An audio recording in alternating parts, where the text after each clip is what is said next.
The American Bus Association presents Motorcoach Travel News. Here's Dan Ronan. Hello and welcome to the first edition of the American Bus Association's Motorcoach Travel News, MTN. I'm Dan Ronan in Washington. Each month we'll bring you important news about what's taking place in our industry.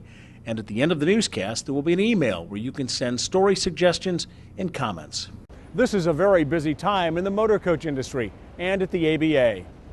Marketplace 2012 in Grapevine, Texas is less than 2 months away. Many tour operators are actively preparing fall and winter trips. In Congress, members are considering legislation that the ABA is helping to get passed. It would make motor coaches safer. And sometimes it seems the industry is under constant scrutiny in the media and by regulators. The National Transportation Safety Board is out with a new report and safety recommendations concerning the safety of curbside motor coach companies. The NTSB says the rapid growth of the curbside companies is making it challenging for regulators to effectively regulate them. The report also says these companies have a fatality rate that's 7 times higher than conventional carriers. After studying the curbside industry for 6 months and reaching several conclusions about safety, the NTSB's chairman, Deborah Hersman, held a news conference in New York. What we found that in general, bus travel is very safe. Here are some of the key points in the report. The NTSB is concerned, however, that the Federal Motor Carrier Safety Administration is overburdened because of the industry's rapid growth. Smaller, newer companies have higher accident rates. And there's a lack of transparency between some bus companies with online, unregulated brokers. The board says consumers often don't know the name of the bus company that they're riding on. And this is a key point. The NTSB is also recommending routine en route bus inspections for curbside operators. With the exception of en route inspections, the American Bus Association agrees with many of the safety board's recommendations. The ABA does support bus inspections, but the ABA believes that en route inspections are not safe because it could put passengers at risk when authorities do an inspection on a bus on the side of the road or at a way station. Instead, the ABA believes inspections should be done before passengers ever get on the bus. The ABA is working with the NTSB and members of Congress to improve the safety of curbside bus companies. The ABA also agrees with the NTSB and New York Senator Charles Schumer that more must be done to get illegally operating bus companies and those drivers off the road, specifically looking at companies that operate with multiple DOT numbers, often shifting coaches from one DOT number to another. The NTSB's full report, the ABA's response, and a letter ABA President and CEO Peter Pantuso wrote to the key members of the Senate and House about this issue are now available on our website at buses.org. This is Motorcoach Travel News. Motorcoach Travel News is a production of the American Bus Association and Terrapin Blue Productions. If you'd like to advertise with us, contact Ryan Kelly at Terrapin Blue. Call 1-877-860-2583 or email him at rkelly@terrapinblue.com.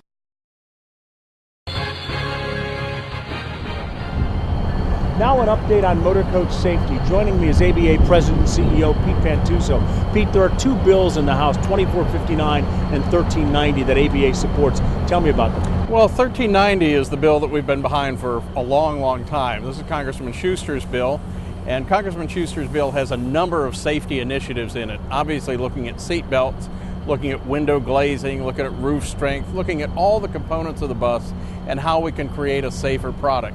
He's also got funding in there for operators, so hopefully there will be tax abatement, there will be some kind of grant program and other opportunities that when operators have to go through these safety mandates, there'll be some funding for them as well. And 2459 is a new bill that's now currently working its way through. Absolutely. 2459 is a bill that was introduced by Congressman Crawford from Arkansas. I just met with the congressman this morning, and it's really looking at safety initiatives of drivers, and in particular, drug and alcohol testing, setting up a national database to be able to know when a driver is not in compliance and track those drivers from state to state or region to region in the country. First bill of its kind, and it's something we would wholly support. Now there's been a renewed push from FMCSA to get illegal bus companies off the road. Our position on that? Well, we've always agreed that getting the illegal bus companies off the road is first and foremost. I mean, you can have a lot of safety mandates, and many of them are very, very good, but you don't want somebody getting on an unsafe bus run by an unsafe company to begin with. And so FMC stepped up enforcement. We're certainly very much behind. We think there should be more of it. It should be more targeted. They should be looking at the bad guys based on the records that they have in their database, as opposed to looking at the same companies over and over and over again. At the last board meeting up in New Hampshire, there was some talk about a long-term transportation bill. We heard from Governor Lynch and Senator Shaheen. Let's listen to what the senator had to say. I am very supportive of a long-term reauthorization of the surface transportation bill. I think it's long overdue, and as we're looking at how do we put people back to work, it seems to me that this is one of the areas where we know it could have some impact. With that in mind, with what the senator just said, now that we hear that, are you optimistic that there is at least the process has started to get a 6-year, a long-term bill approved? Yeah, no question about it. I mean, Congress has got a renewed interest in transportation reauthorization. We've seen hearings that are being scheduled this month, the month of November, by the Senate and the Senate Commerce Committee and EPW Committee. We also see statements coming out from the House Transportation and Infrastructure Committee that they're very much engaged. So right now the existing Transportation Act, if you will, runs out in March. No question they're trying to meet that March deadline and have a new law in place by then. And you've had some meetings on Capitol Hill about this as well, just as recently as the day we're taping this. Yeah, absolutely. We've had a lot of meetings with members of Congress trying to get their sense for timing, moving bills forward. We want to make sure that the pieces of legislation that we're interested in, whether it's the Schuster bill or the Crawford bill or any of the other components that affect the motor coach industry, that our pieces are in those bills, and they are right now. Pete, I understand that we've also had a significant retirement in Congress concerning a member from Massachusetts who's been very influential in the motor coach industry. Absolutely. Yeah, we just heard that Congressman John Olver from Western Massachusetts is going to be retiring at the end of the next session, next year in 2012. And it's a big loss to the industry and to Congress. Congressman Olver was chairman of the Appropriations Subcommittee on Transportation. He's currently ranking member on that committee. Many of the grants that the industry's received for wheelchair lifts, for security money, have come because of Congressman Olver's direct involvement with our industry. He's one of the most brilliant members of Congress, and it's going to be a big loss, not only to ABA, but to the industry as a whole, and certainly to Congress. And served almost 20 years in the House. Yeah, almost 2 decades, and just a stalwart for good legislation and for this industry. And we're going to miss him terribly. Thank you. ABA President and CEO Pete Cantuso joining us on the inaugural edition of Motorcoach Travel News. This is Motorcoach Travel News. Crazy Dave here. While I may be crazy most of the time, here at Mobile View we are serious about safety. While driver cell phone usage and texting is a rising problem, it is not here at DC Trails. With our real-time driver surveillance, drivers' habits can be remotely monitored to assure safe driving. Here at DC Trails, Mobile View ensures that safe driving is recorded and rewarded. Be safe, be secure, be in view. Mobile View.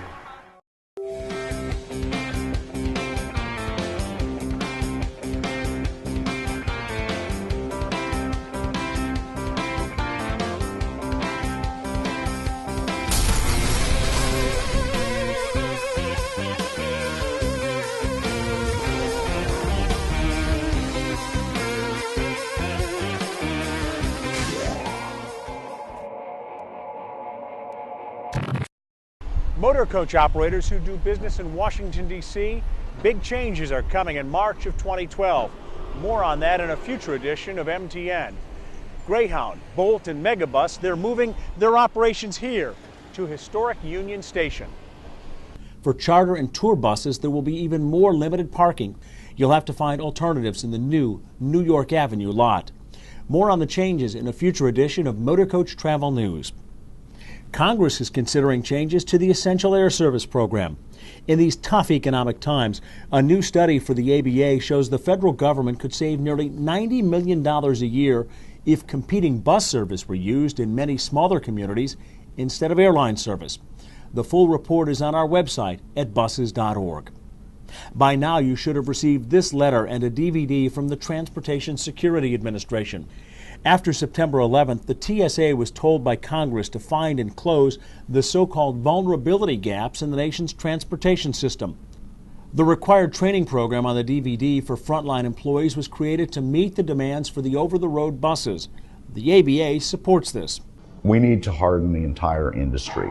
If it's perceived by people who want to do bad things that this is not a good place to look because we're watching, then they look elsewhere. And the fact that the security training program that they're offering was designed and developed by the industry for the industry, rather than having government develop something that may or may not work for the industry.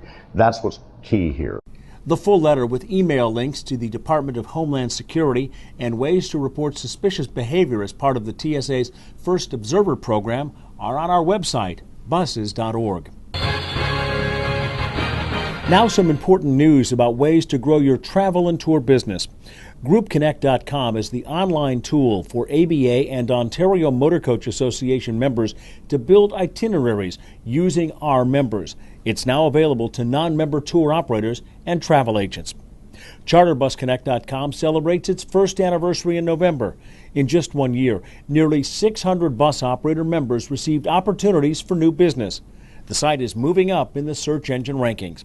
GroupTravelConnect.com is the online member search engine for the ABA. It's the marketing and advertising backbone for ABA members. You can purchase enhanced listings to increase your visibility and provide more information about your business. The top destinations to celebrate the holidays are coming up next when Motorcoach Travel News continues.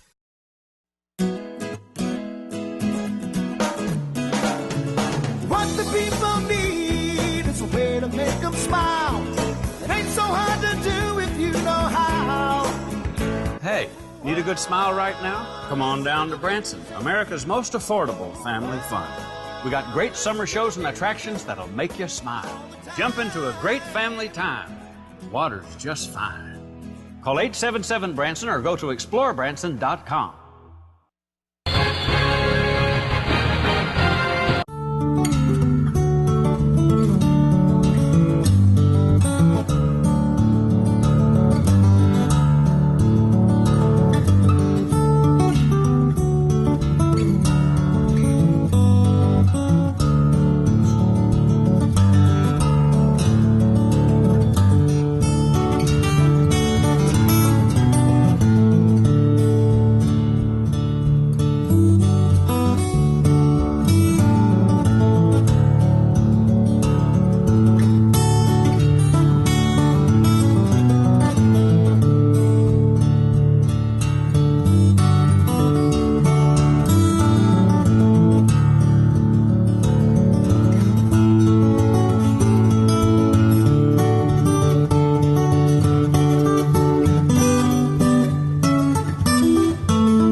The top 100 destinations are always online at buses.org/news-publications/top-100.